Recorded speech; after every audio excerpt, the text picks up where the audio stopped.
اللهم لا سهل إلا ما جعلته سهلا أنت يا حي يا قيوم تجعل الحزن إذا شئت سهلا سهلا سبحانك لا علم لنا إلا ما علمتنا إنك أنت العليم الحكيم أنت تعلم وتعليم وتذكر تذكير والنفع انتفاع لفعل الاستفادة والحث على التمسك بكتاب الله وسنة رسوله ودعاء إلى الهدى والدلاء إلى الخيرات ابتغاء وجه الله وقربة ربه سبحانه وتعالى. Alhamdulillah. Thank you all for attending and joining, and we'll continue with our discussion of Ramadan preparation.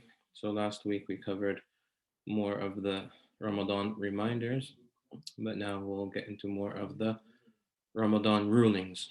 And it's also important to remember the purpose of the rulings is that the rulings are there to enhance the Ramadan experience.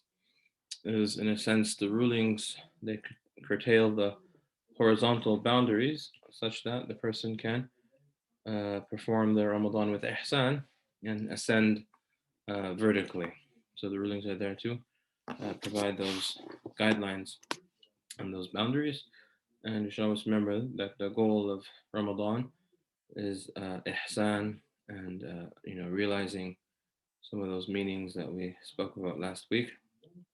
And if somebody that performs or engages with Ramadan with that excellence and ihsan and with quality and with the spirit of Ramadan, then Ramadan can be transformative and it could have that lasting impact, not just in Ramadan, but outside of Ramadan and throughout the year, inshallah, throughout somebody's entire life. So we talked last week about sighting the moon. We gave the definition of fasting, which is withholding from eating, drinking, sexual intercourse during daylight hours with an intention of fasting performed by one capable and required to do so. We talked about the ruling. Ramadan, of course, is one of the greatest obligations of Islam. It's one of the five pillars. Fasting Ramadan is one of the five pillars of Islam. And then the conditions for it to be obligatory is that the individual is Muslim, that they have sound mental faculties, that they are past the age of puberty, and that they're resident, healthy, and not going through for women, their menstruational cycle. So now let's talk a little bit about those who are exempted from fasting. So the default is that every Muslim who is, who meets these requirements, that they're Muslim and that they've reached the age and that they're sane, they must fast. But there's certain exceptions where people are not required to fast if they are exempted from fasting. So the first person or category of people that are exempted from fasting are those who are sick, sick and ill. And this is on the condition that there's three, you can say, criteria. There's three criteria, or there's three measurements of what does it mean to be sick or to be ill. Is that number one, one is already sick, and if they fast, they fear that their sickness will either worsen, so that's one, right, become dangerous, worsen. Two, or it will prolong. So they think or they know that they will recover in 3 days, but if they fast, it'll be prolonged to another week. In that case, they don't have to fast. Or it can be a healthy person who fears, this is number three, that they fear that if they fast, they will become ill, that they will become sick. So people who are sick, who are genuinely sick, they're not required to fast. So for example, somebody's diabetic and they know that they won't be able to last until the sunset, is that they're not obligated to fast. And legitimate, so there has to be a legitimate concern for this, for being ill or increasing illness, and that is by experience, that by experience that this will worsen your illness or prolong it or make you sick, or there's obvious signs, right?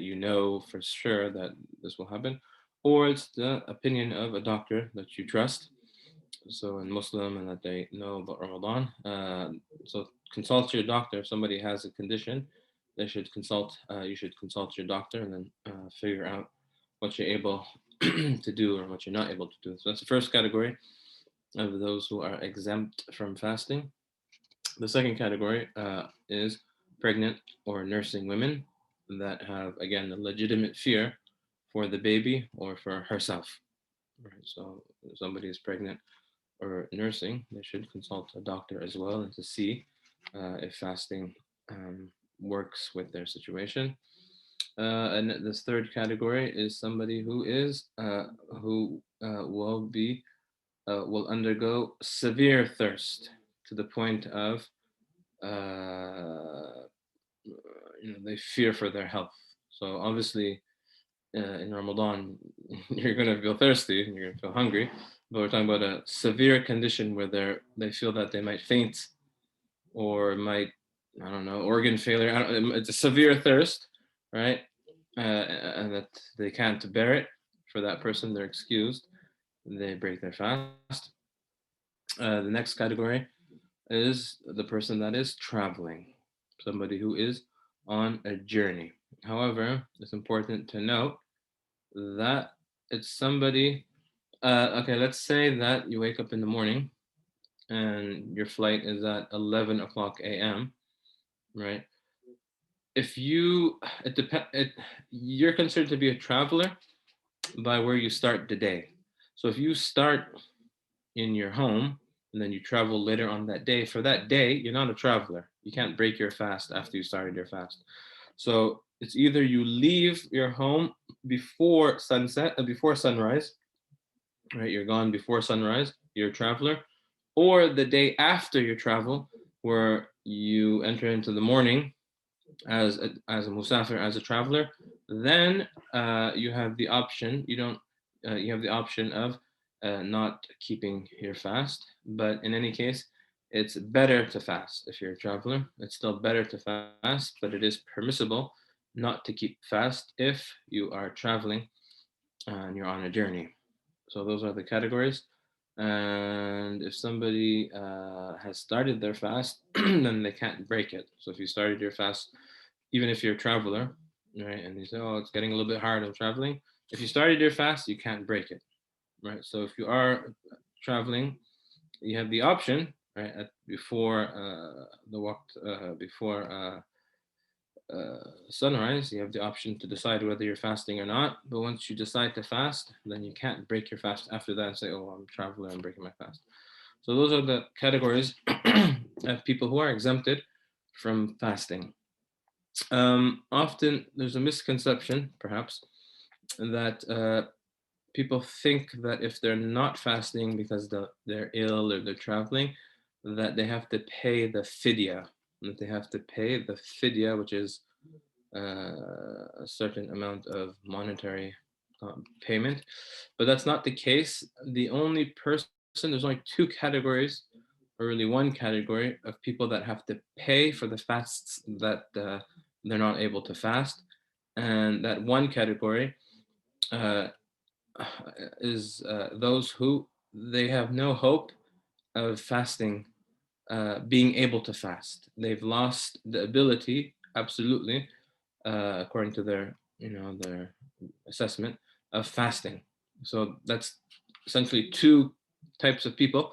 That is somebody who is extremely older in age, is that they're not going to get younger and they can't fast. It's too much for them. So they don't have any hope of fasting in the future. For them, they pay the fidya, and then you could talk to somebody about what exactly is fidya if that pertains to you. And somebody, because of a chronic illness, that illness prevents them not just from fasting this year, but from fasting, for all of the upcoming years of their life. They don't have any hope of recovering from that condition. In that case, they don't fast Ramadan, but they pay fidya. But let's say somebody has an illness just for this 1 year, or this 2 years, or 3 years, and then they have hope that their illness will be, that they will recover from that condition, that illness. Then they don't. Then they obviously don't fast while they're sick, but once they get the ability to fast, they do qada of the fasts that they missed. So that's so some people think that when you're not fasting, that automatically means that you have to pay for that day, but it's not the case. You only pay the fidya if you have no hope of fasting in the future. And then you have the integrals of fasting. So what are the components of fasting? The first is the intention. The first component of fasting is the intention. So Ramadan and fasting Ramadan is not valid without the intention. And in the Shafi madhab, the intention must be made uh, before suhoor.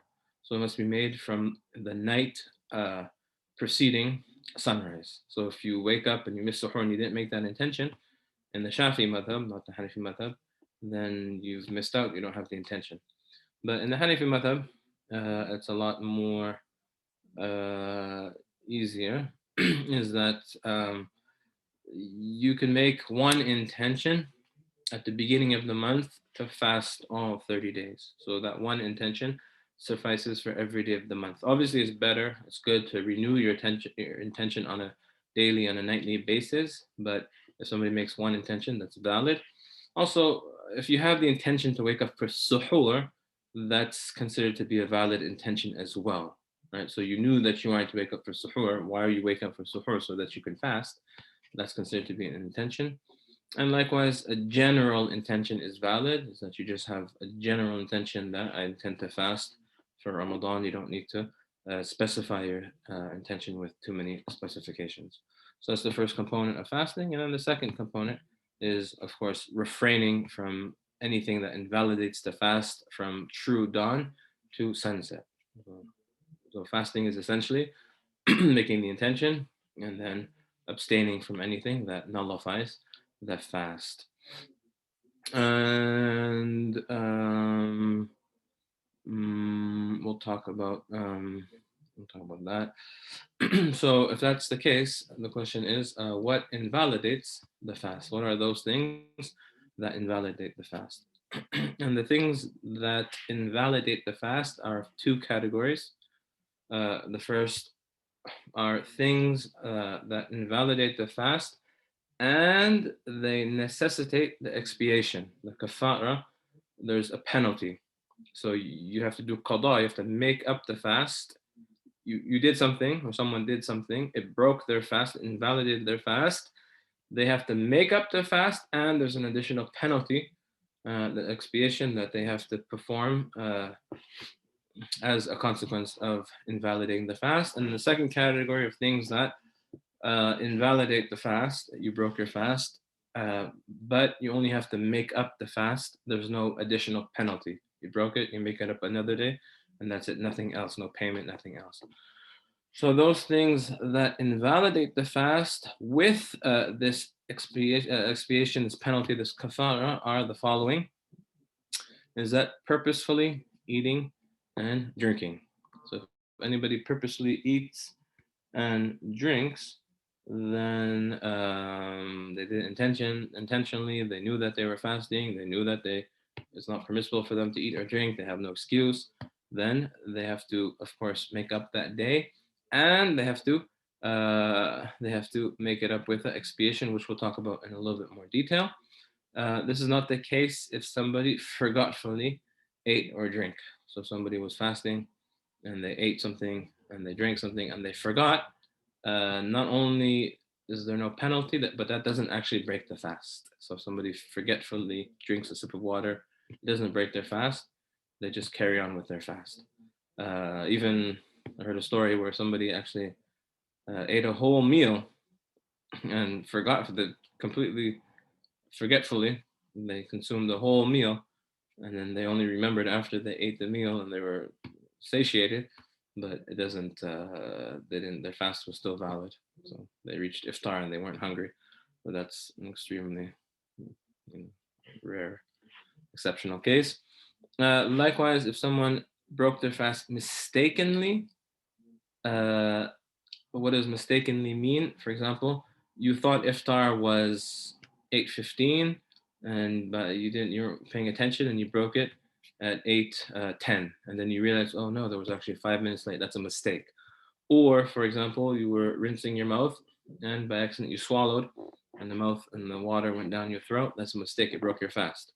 So if you broke your fast mistakenly, you're not sinful. There's no penalty, but you do have to make up that fast. So if you break your fast, if you eat or drink forgetfully, your fast is still intact. You don't have to make anything up.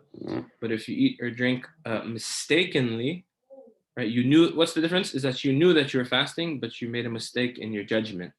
Then your fast, you have to make up that fast. But if you eat or drink intentionally, then you have to make up the fast, and there's a expiation that you have to do as well. So that's the first nullifier of the fast. The second is, of course, sexual intercourse, and also included in that is if somebody kisses their spouse in a way that there's there's mixing of saliva and they swallow that, that's also that also nullifies the fast and necessitates the expiation. And those are really the two main breaches that necessitate the expiation.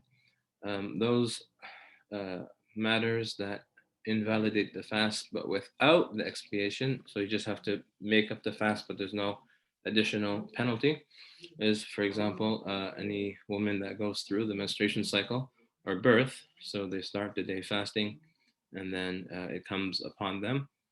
The fast is broken, but it's not nothing sinful, of course, but they have to make up that fast outside of Ramadan. Likewise, as we mentioned, accidentally swallowing water or anything while rinsing the mouth.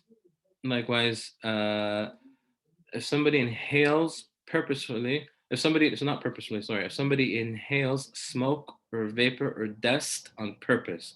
So that's why, if you have a habit of lighting incense or smoke, don't, if you're the person that, if you put it in front of you and you're the cause for it to going down your throat, right, and going in your nose, and you could taste it in your mouth, that breaks your fast, right? But if it's not your fault, if you're not the cause of the smoke or vapor or dust going down your throat, it doesn't break your fast. So it's only if you are the cause of the smoke or the vapor of the dust that goes down your throat. And if that happens, your fast is broken and you have to make it up. But again, no additional penalty. Next is swallowing one's blood, but we're not talking about if there's a little bit of blood in your saliva. That's if the saliva is red, so if you're really bleeding, the blood is flowing in your mouth, and then you swallow that, that breaks your fast. So again, it's not if you're brushing your teeth and a little bit of pink blood or something like that, that is in your saliva. It's talking about, you have actually a large amount or quantity of blood in your saliva. And then the next thing that breaks the fast without the additional penalty is ejaculation due to touching or kissing. That breaks the fast. Again, if it leads to sexual intercourse, then it's very severe. But if it happens due to touching or kissing, which is makruh tahriman, it's not permissible, but if it happens, then there's no additional penalty. And one note with that is that if it's due to looking or thinking or a wet dream, then it doesn't affect the fast. So if somebody takes a nap or after Fajr or anyone, and they wake up and they had a wet dream, it doesn't affect their fast. They can't say, oh, my fast is broken, let me just eat the rest of the day. No, their fast is not broken, and they continue fasting. So those are the things that break the fast without the penalty. And there's a hadith that states that 5 things invalidate the fast. 5 things invalidate the fast. And the Prophet said that these 5 things are lying, backbiting, gossip, false oaths, and looking with desire. Looking with desire. And this hadith says that these 5 things, lying, backbiting, gossip, false oaths, and looking with desire, nullifies the fast.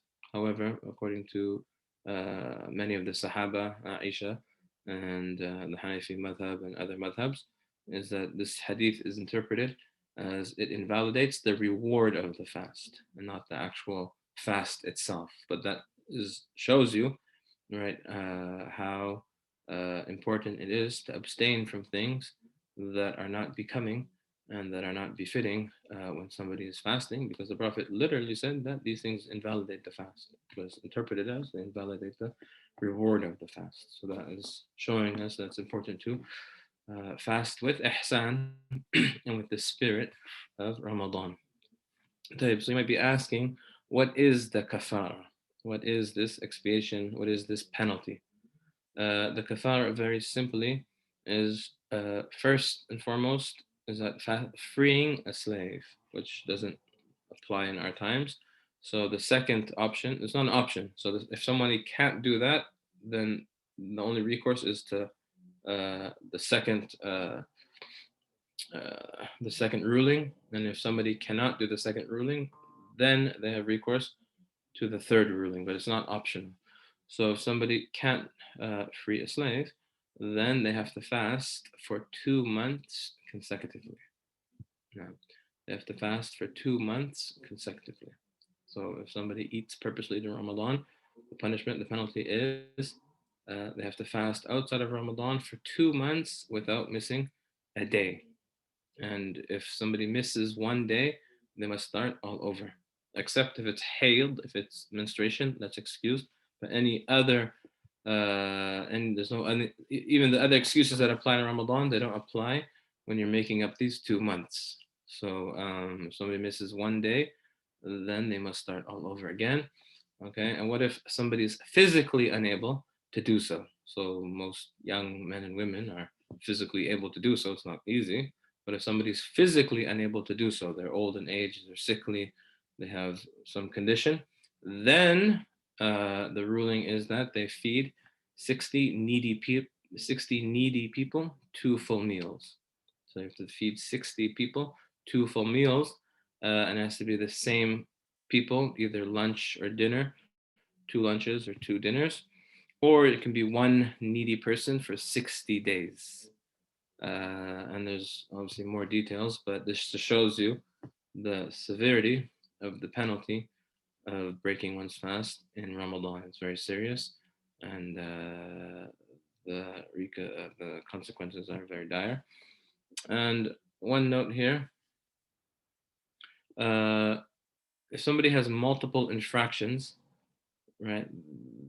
If somebody has, say that you haven't started fasting, they never fasted, and they broke their fast every Ramadan, and then they started fasting, is that one kafara makes up for multiple infractions.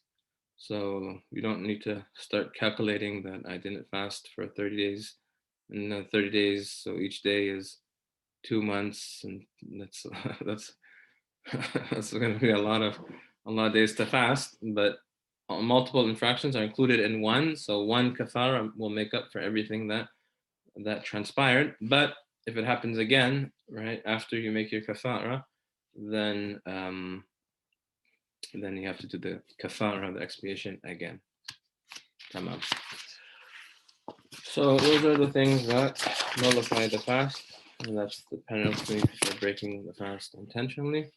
Now we can talk about those things that are makruh, those things that are disliked, and anything. So disliked means that it doesn't break the fast, but it's not a good thing and it shouldn't be done. And also anything that is makruh, it detracts from the quality of the fast, and it decreases it decreases the reward of the fast. So anything that's makruh is not supposed to be done, but it doesn't break the fast. So the first makruh aspect of fasting is tasting food. And that means it doesn't go beyond your throat, it's just tasting it, or chewing something, right, without any need. Without any need. What is a need? A need is, for example, if a mother is cooking food for her children and she needs to just test it to see if it's suitable for her children, that would be a valid need. So she could taste it to see the salt content or whatever, as long as it doesn't go past the throat. If it goes down the throat, then that's a mistake and that breaks the fast. But just tasting it, if there's a need, if there's no need, it's makruh. So tasting food would be makruh. Likewise, it's makruh tahrim, prohibited. Makruh tahriman is that kissing and fondling one's spouse. And once again, if saliva is transferred, then it nullifies the fast. So it's makruh to put yourself in a situation where you could very well break the fast.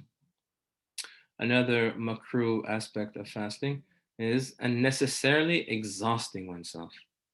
So, for example, the scholars, they mention getting hijama, blood cupping, getting that done while fasting. For some people, that will, that will tire them out, and they'll be forced to break their fast. And it's better to abstain from unnecessarily exhausting oneself or doing extremely hard work, in the sun, and it's not necessary. You're able to get out of it. Is that putting yourself in, extremely exhausting situations that compromises your fast is makruh. It's not good. And then in general, anything that detracts from the spirit of fasting in Ramadan is going to be makruh and it's going to be haram, but it doesn't nullify the fast, like the hadith that we just quoted. And the Prophet says, he said that whoever does not give up false speech and false action, then Allah has no need of his giving up of food and drink. So if you think that Ramadan is just about giving up food and drink, and you're not giving up other bad qualities and bad traits and bad actions, then you're only deceiving yourself. Allah is not in need of you giving up your food and drink if you're not going to give up things that are even more important in terms of the spiritual importance of, of that. And one time, Imam Hassan al-Basri, he passed by people that were laughing in Ramadan and that they were frivolous in the days of Ramadan. And he said, Inna Allah Azza wa Jal ja'ala fi shahr Ramadan midlar li khalqihi. He said that Allah has made Ramadan an opportunity for His creation. يَسْتَبِقُونَ فِي لِطَاعَتِهِ. That they can race each other and they could rush into His obedience. فَسَبَقَ قَوْمٌ فَفَازُوا. And that some people took it serious and they were successful. فَتَخَلَّفَ أَقْوَامٌ فَخَابُوا. And that some people, they stayed behind and they lagged and they were disappointed. فالعجب كل عجب للضاحك اللعب في يوم الذي فاز فيه السابقون وخاب فيه المبطلون. So it's the wonder of wonders that somebody is frivolous and laughing on a day which those who surpassed were successful and those who lagged behind were disappointed. So it's showing the importance of, taking advantage of the days and the hours of Ramadan. With that, we'll talk about those things that are not makruh. Somebody might think that they're makruh, but they're actually not makruh, they're fine. So the first thing that is not makruh is smelling perfume. So putting on perfume, applying perfume, it's not makruh. It's fine. As long as, again, it doesn't have substance. It's not smoke, it's not particles, it's not vapor. As long as it's, liquid perfume or cologne, whatever, then it's not makruh, it's fine. Another action that's not makruh is bathing to cool off, right? So you're feeling the heat of the fast. It's okay to, to cool off and to bathe and to take a bath or shower to cool off. Likewise, it's not makruh to kiss one's spouse on the cheek or on the forehead, in a way that doesn't arouse, doesn't arouse you. So it's not makruh, but kissing on the lips, again, is makruh and it could invalidate the fast. Likewise, it's not makruh to use the siwak, the miswak, or to put kohol, or to use oil on one's hair or one's body. That's not makruh. What about brushing one's teeth? So you might be asking, is it makruh? Does it invalidate the fast if one brushes one's teeth? The ruling of brushing one's teeth, that it's better to brush your teeth before the fast starts at suhoor. However, if somebody does brush one's teeth with toothpaste, it doesn't affect the fast. So it's not makruh. It's better not to. It's slightly disapproved, because the scholars mention it removes that breath, the faster's breath that is beloved by Allah, right? But if you're in a scenario where you might be close to people and it's not going to be, the best scenario to have faster's breath, then it's fine to brush your teeth and use toothpaste, and it's not makruh. So that's important. And then we go to those things that enhance Ramadan. And these are the sunnahs and the recommended actions of fasting in Ramadan. So anything that's sunnah, anything that's recommended is intended to enhance your Ramadan experience. So the more sunnah and recommended mustahab actions that we implement, the more better and enhanced our Ramadan will be. So the first sunnah is suhoor. And suhoor is the pre-dawn meal and eating before the true dawn. That is a great sunnah of the fast. And there's multiple hadith about the virtues of eating that pre-dawn meal. In one hadith, the Prophet said, "Inna Allah wa malaikatahu yusalluna ala al-mutasahhirin." Is that Allah and His angels send blessings upon those who partake in suhoor. Another hadith, دخلت على النبي صلى الله عليه وسلم وهو يتسحر فقال إنها بركة أعطاكم الله إياها فلا تدعوها. One of the companions entered upon the Prophet صلى الله عليه وسلم while he was partaking in the suhoor meal, and he remarked, is that this meal is barakah, is that it's blessings that a'atakumullah, that Allah has gifted you with, given you.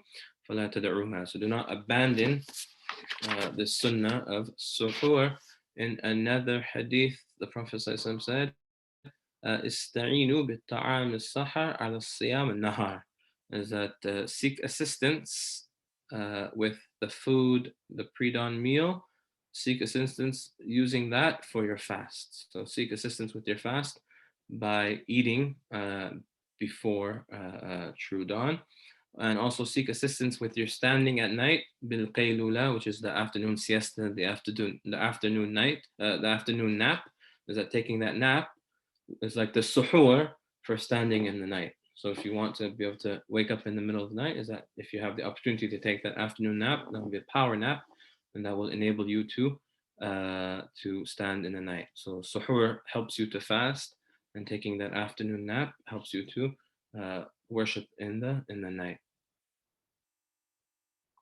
Now there's an important issue, and that's sometimes you see a disparity in your calendars. When does Fajr start? And that's because of the degrees. So some go with 15 degrees and some go with 18 degrees, but in the Hanafi madhab, it's the 18 degrees that is reliable. So I highly recommend that everyone set their app to the 18 degrees and to go with that for their suhoor and for their fajr. And 18 degrees is slightly about 20 minutes earlier than the 15 degrees. So you have to stop eating. If you go by the 18 degrees, you have to stop eating roughly 20 minutes before the fajr, according to the 15 degrees. But that's also more cautious, and you don't want to jeopardize your whole fast for something that 20 minutes difference. So it's also more cautious, and it's said to be more accurate. So the 18 degrees, that's a very important point. And also another important point is it's good to delay the suhoor, but not to the extent that it comes very close to Fajr.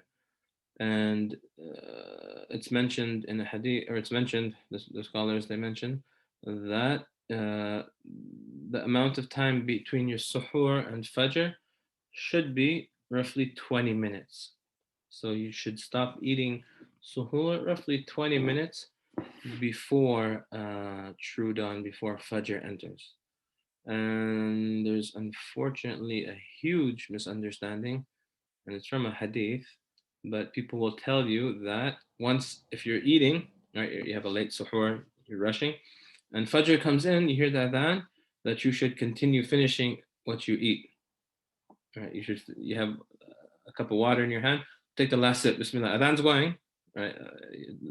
Your app is telling you that Fajr is in, and Bismillah, take the last sip, and that's what you should do, and that's unfortunately a huge mistake.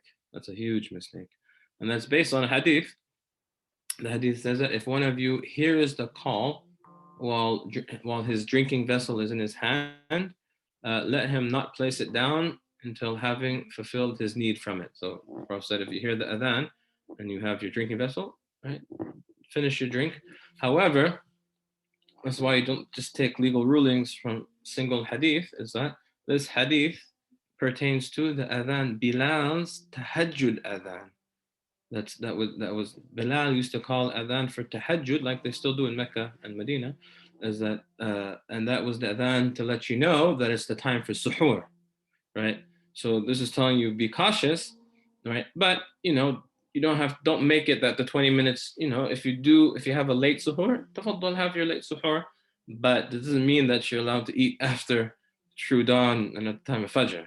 And then so Bilal would call the tahajjud adhan, and then Ibn Maktoum would call the adhan of Fajr. And this hadith pertains to not the adhan of Fajr, but and this is from other hadith, but to Bilal's tahajjud adhan. So people who tell people, oh, it's fine, man, that's a huge mistake. It's a gross misunderstanding. Nah. So that's suhoor. And then iftar. With regards to iftar, again, there's also hadith or virtues or hadith that mention that not to delay the iftar, but that's predicated on certainty. So we don't advocate that you delay iftar, but you should have certainty when you eat your iftar, and that means that you should give it 3 to 5 minutes after you see that iftar has entered, that the maghrib has entered, right? Because you could the latitude that you're in might not be accurate on your app, or sometimes there is actually 1 or 2 minute differences on different apps and things like that. So give it 3 minutes to 5 minutes. Just, I know it entered, right? Or maybe in the before there were apps, you'd look at a clock on the wall, and that clock in your house, it's 2 or 3 minutes off, and then it's time. Put the date in your mouth, and then you look at the other clock, and the other clock is still 2 minutes off. So it's problematic. So it's you hasten to break your fast after you have that certainty. So have certainty, 3 to 5 minutes, and then Bismillah, break your fast. And with iftar is dua. With iftar is dua, because the Prophet said that the person fasting has a dua that isn't rejected at the time of iftar. So everyone has a special dua that they can make, and that dua is not rejected at the time of iftar. So it's also an important sunnah and a recommended deed to use the time before iftar to make dua. And this is a blessed time when du'as are accepted. And there are multiple prophetic du'as that the Prophet said upon breaking his fast, and they're very beautiful. The Prophet said, Allahumma laka sumtu, oh Allah, for your sake I have fasted. Wa bika amantu, and I believe in you. Wa ala rizqika aftartu, and upon your provision I break my fast. Dhahab al-dhama, thirst is gone. Wabtala al-uruq, and that the veins, they've been quenched, and thirst has been quenched. وَثَبَتَ الْأَجْرِ إِنشَاءَ, and that the reward of this fast, inshallah, is secured. Alhamdulillah. Another hadith, another dua, has that the Prophet said that no one fasts and then says at the time of iftar, Ya Azim, Ya Azim, oh Almighty, Anta ilahi la ilaha ghayruk, you are my Lord, there is no God but you. اغفر لي ذنب العظيم, forgive my great sins. فإنه لا يغفر الذنب العظيم إلا العظيم, because no one but the Almighty forgives these big sins. No one says that إلا خرج من ذنوبه كيوم ولدته أمه, except that his sins are forgiven like the day that his mother gave birth to him. So again, it's a time of dua. And another really important sunnah that is sometimes overlooked is providing the iftar for others. Is that giving the iftar for others, even if it's one day. So you're breaking their fast, you're the means for them to break their fast. That is one of the best things that you can do, because if you provide them with iftar, you get the reward for their fast. So if it's one person, you get your reward of fasting and their reward. If it's two people, three, 4 people, 5 people, if it's 100 people, if you're supporting 1,000 people, you're getting the reward for 1,000 fasts, 1,001 fasts, yours and 1,000 other people, the full reward, without decreasing from their reward. You're getting the full reward. And providing the iftar for others is not feeding them, inviting them to your house for a meal, but it's giving them that date and that water that they'll break their fast with.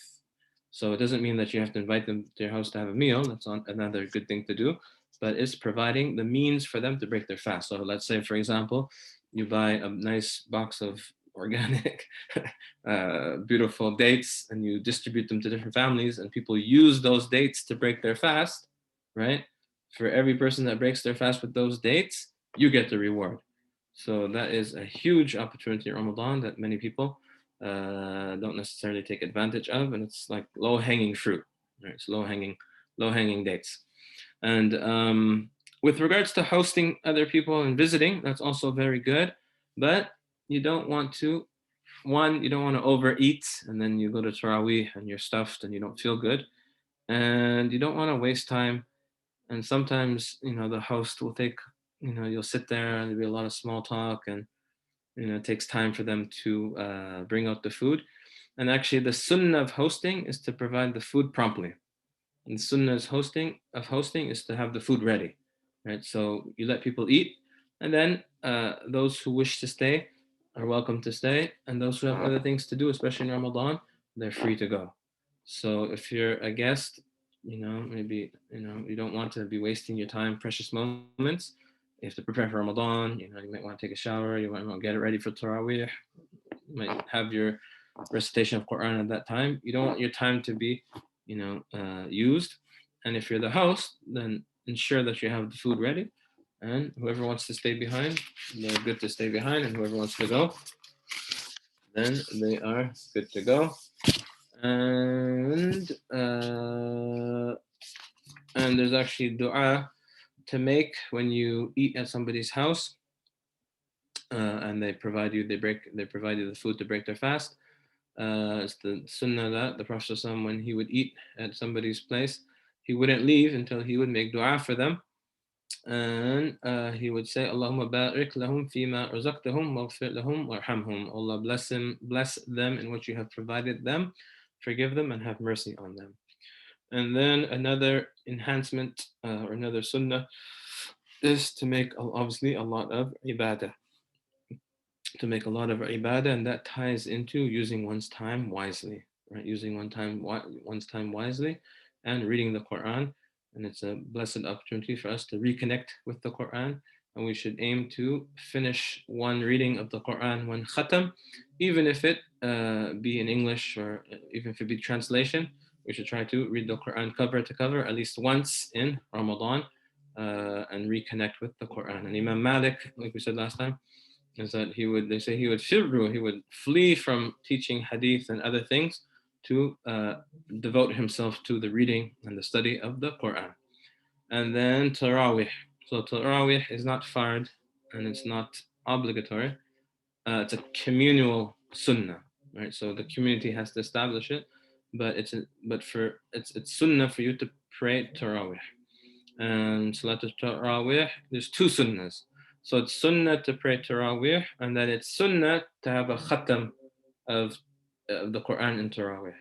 But if you're not able to have the khatam of the Quran, it's still sunnah for you to pray Salatul Tarawih. And if somebody even prays 2 rak'ats of Salatul Tarawih, they're still getting some portion of the sunnah. So if you can't do the full 20 rak'ats, then do 2 rak'ats, do 3 rak'ats, do 8 rak'ats, right? but don't say that Tarawih is 8 rakats. Tarawih is 20 rakats. If you could only do 8 rakats, that's fine. If you could do 10 rakats, that's fine. If you could do 12, right, do what you can do, but don't change the ruling. But 20 rakats, and it's actually 20 rakats up to Tarawih lasts up to Fajr time, right? So what you can do, for example, if you have to return home, before Tarawih ends, you could do 10, you could do 8, you could do 4 with the Jama'ah, and then you could do it by yourself at home in the night, right before Fajr, and you could just read the same surahs, or you could read any surahs that you know, and you can complete the 20 rak'ats. And if you do that, you will have fulfilled the sunnah of Tarawih. So it's not just one package. There is room for making it easy for yourself. And with that, again, this is the spirit of Ramadan, is this worship, this ibadah, this turning towards Allah, reconnecting to the book of Allah, and feeding others, being grateful. And right, and Imam Ghazali, he says that there are 3 degrees of fasting. And he says that the first degree is that you fast, this degree of the commoners, is that they fast from anything that breaks the fast, from their shahwa of eating, the desires and drinking, right? That's just the first level of fasting, is abstaining from those things that invalidate the fast. That's just the first level. And then it says the second level of fasting is that somebody abstains from looking at things that they shouldn't look at, listening to things, hearing things that they shouldn't hear, saying things that they shouldn't say, going places that they shouldn't go. So they're not involved in any sin in any of their limbs, thinking things that they shouldn't think. This is the second degree of fasting, right? So you're fasting, even though these things are haram anyways, but you're fasting from anything that is problematic, and anything that is haram, or anything that's not to your benefit, you're abstaining from that.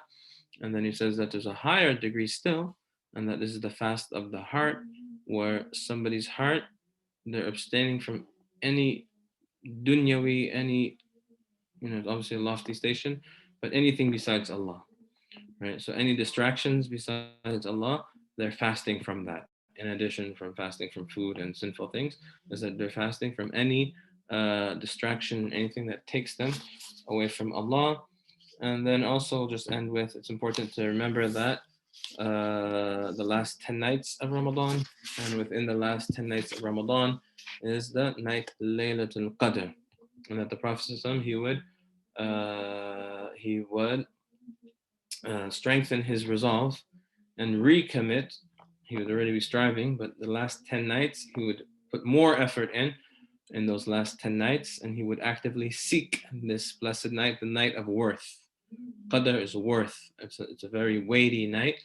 It's not necessarily power, the night of power, but it's the night of Qudra is power, but Qadr is worth and weightiness. So the Prophet would seek the night Laylatul Qadr, and he said, Sallallahu Alaihi Wasallam, "Inna hadha ash-shahr qad hadarakum," is that this shahr is upon you. وَفِيهِ لَيْلَةٌ خَيْرٌ مِنْ أَلْفِ shahr, and in it is a night that is not equivalent to 1,000 months. It's not, so 1,000 months, people say it's 83 years in some. That's not what the verse is saying. It's not saying Laylatul Qadr equals 1,000 months. It's saying that it's better than 1,000 months. So you can't say it's 83 and some months. It's not 83. It's better than that. He didn't say it is. So it's better than 1,000 months. And he says, man harramaha,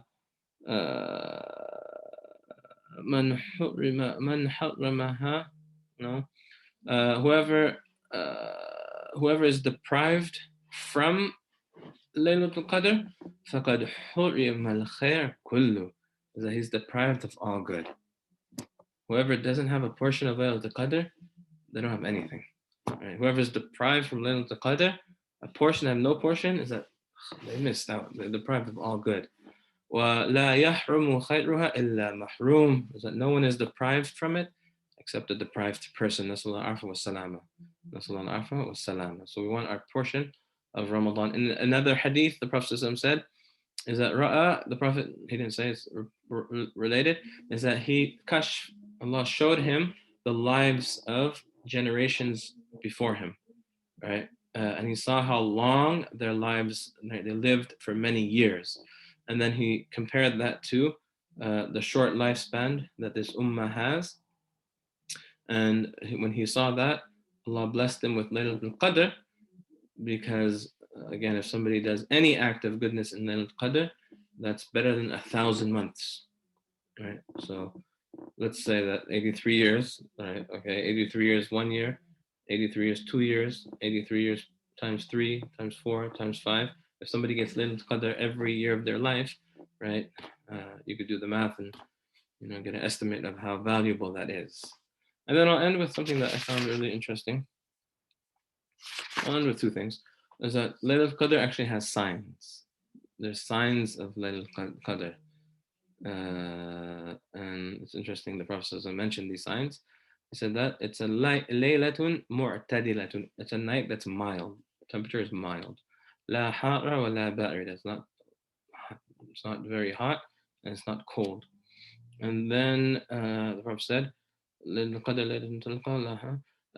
then he says, تصبح الشمس يومها حمراء ضعيفة. Is that the sun on the next day rises red and it looks weak. What does that mean? وطلوع الشمس في صبيحتها ليس لها الشعاع. It doesn't have, you'll see it, it doesn't have the rays of the sun. You don't see this rays of the sun look weak. In other words, it looks just like actually it says it here, it looks like a disc, right? In other words, it's actually, you can actually look at it, you can actually look at the sun, you don't see the rays of the sun, it doesn't blind you as, or you can't look at the sun, of course, but it doesn't have that intensity. It looks like the sun kind of looks weak. There isn't those rays of the sun. And the scholars, they say about that, they say the reason why the sun looks like that is because actually the ascension of the angels. They say that the angels are ascending back to the heavens from being on the earth, and there's so many angels that descend on Laylatul Qadr that their light, because they're beings of light, blocks the rays of the sun. And that's why you can't see the rays of the sun intensely. Their light blocks the rays of the sun. The angels are ascending back to the heavens. And if somebody is aware of this, it's ajib. Like you really actually see this. And I remember last year we went out, I think it was the 25th, but the morning after, it was like that. And if you know the signs, if you see it in the morning, hopefully you got your portion at nighttime. It's too late if it's in the morning, but it's really amazing that the Prophet he mentioned that. And I have a picture. I have a picture of that, of somebody took a year or 2 years back, and maybe I could send it to the Majalis, and then they could send it to whoever's interested. But I find it very, very interesting that the Prophet mentions the signs, and that's something that you can observe with your own eyes. And then lastly, what is the dua if somebody reaches Laylatul Qadr? And Aisha, she asked, right, if I find myself on Laylatul Qadr, what do I say? And the Prophet said, Quli, he said, say, Allahumma innaka afu'un tuhibbul afwa fa'fu anna. He didn't say, you have to read a 3-page long dua. No, he said very concise words. Oh Allah, you love pardoning. You are the all pardoning. It's your nature. It's your attributes. Tuhibbul afwa, and that you love to pardon. Ya Allah, pardon me. So Allahumma innaka afu'un tuhibbul afwa fa'fu anna. He just said, say that. Right? Repeat that. Make your prayers, read Quran, give sadaqah. But that's the dua that the Prophet he gave on Laylatul Qadr, and that just shows you that a little bit of khair with sincerity and with ihsan, it goes a long way. And obviously there's a lot more that could be said, but I think we'll end there, and then I could take some questions. So bismillah. So here's some questions. Number one, for someone who has to make up a day because the fast is broken by mistake. Good question. I didn't mention this. So if is he or she allowed to eat or drink, or must they continue to refrain from eating? They must continue to refrain from eating. So if you broke your fast by mistake, or if you broke your fast, you stop. You still doesn't mean you have a license to eat and drink anymore. you still have to refrain from eating and drinking. The only exception is that if a woman experiences her menstruation cycle while in daylight hours, in her case, she actually eats and drinks because she shouldn't resemble the people who are fasting. So in her case, she eats and she drinks, even though in daylight hours in private. But everybody else, they have to continue to refrain from eating and drinking imsak. Number two, the penalty, the kasara, of fasting 2 consecutive months isn't that only for the one who intentionally engages in sexual intercourse while fasting Ramadan. So that's the Shafi madhab. So for the Shafi madhab, if somebody intentionally eats or drinks, it's obviously a major sin, extremely sinful, but there's no kathara, there's no penalty. But in the Hanafi madhab, it's more strict. So in the Hanafi madhab, it's not just anyone who engages in sexual intercourse, but anybody who eats intentionally and drinks intentionally in the Hanafi madhab, the kafara applies. Can you explain when and how someone can expiate for multiple invalid fasts with one kafara?